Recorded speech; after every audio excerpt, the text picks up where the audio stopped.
5 seconds.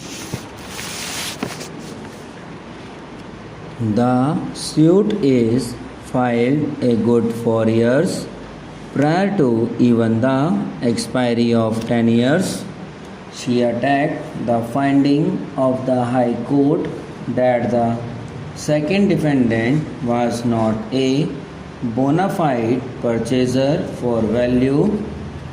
She pointed out that as far as knowledge of pendency of suit is concerned, the evidence pointed to the second defendant not being aware of the suit. Defendant 1B has admitted to not disclosing about the pendency of the suit to the second defendant.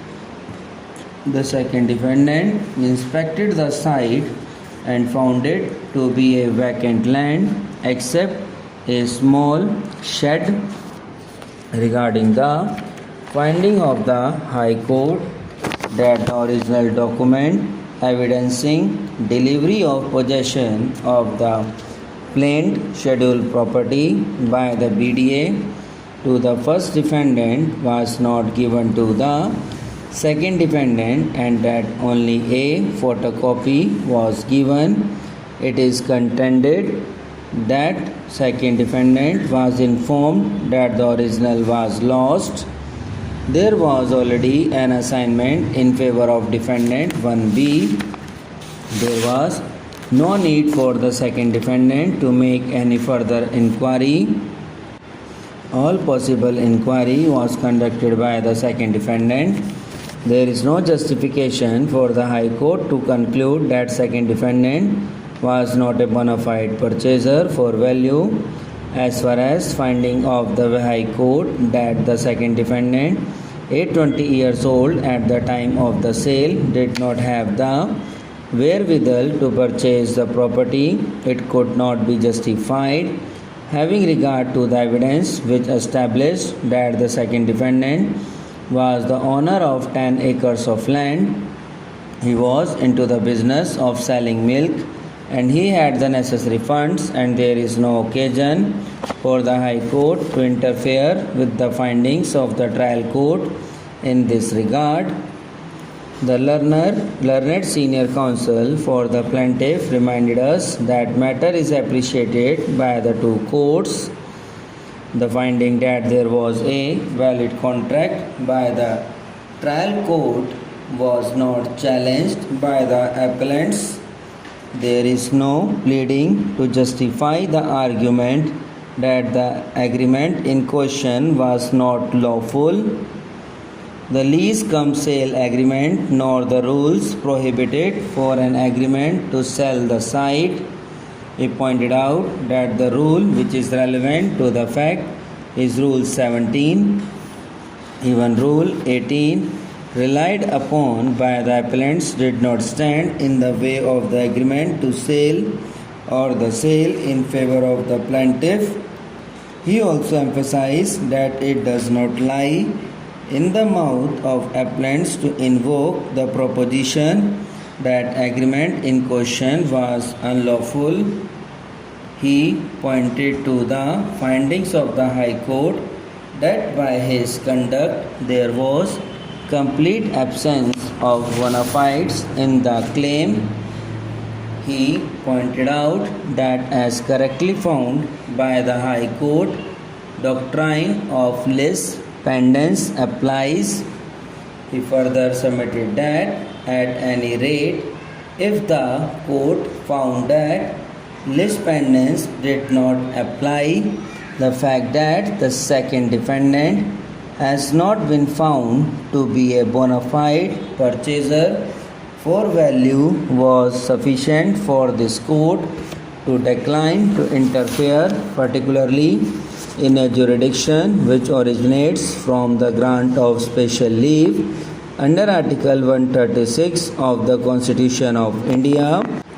He would refute the contention that the suit was not maintainable and further that it was premature.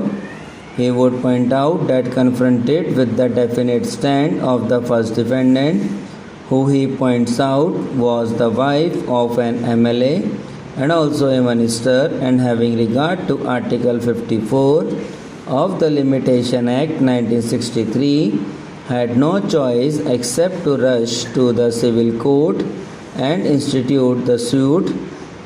He would rely upon large body of case law, including judgments of the High Court of Karnataka, to contend that an agreement to sale in circumstances such as obtaining in the present case was valid and lawful.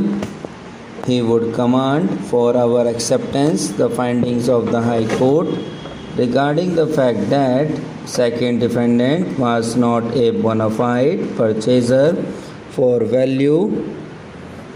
He did not have the necessary capacity, and he was fully aware of the pendency of the suit.